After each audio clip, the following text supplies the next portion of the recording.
আমাদের আজকের গন্তব্য গোপালগঞ্জের কোটালীপাড়া, যার দূরত্ব গোপালগঞ্জ সদর থেকে প্রায় 20 কিলোমিটার। গোপালগঞ্জ সদর থেকে অটো ধরে খুব সহজেই চলে যেতে পারবেন গন্তব্যে।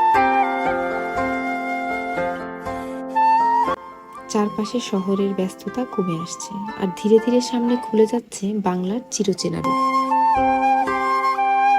পাকা রাস্তার দুধারে সবুজ, আর মাঝে মাঝে ছোট ছোট গ্রাম, গাছপালার ভিড়ে এক শান্ত গ্রামীণ জীবন। এই পথটুকু উপভোগ করেই এগিয়ে চলেছি।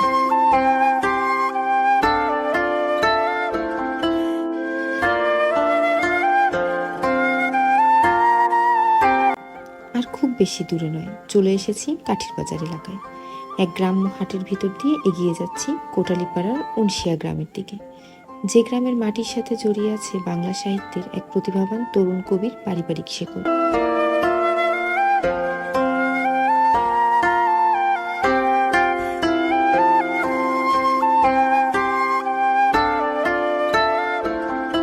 ভ্রমণের সৌন্দর্য শুধু গন্তব্যে নয়, গন্তব্যে পৌঁছানোর এই পথেও লুকিয়ে থাকে।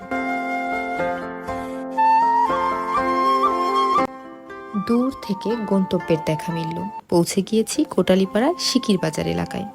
এখান থেকে প্রায় 2 কিলোমিটার সরু পাকা রাস্তা ধরে এগিয়ে গেলেই মিলবে গন্তব্যের সন্ধান। শিকির বাজার এলাকা থেকে হাতের ডান দিকে কিছু দূর আসলেই দেখতে পাবেন সেই সরু পাকা রাস্তা।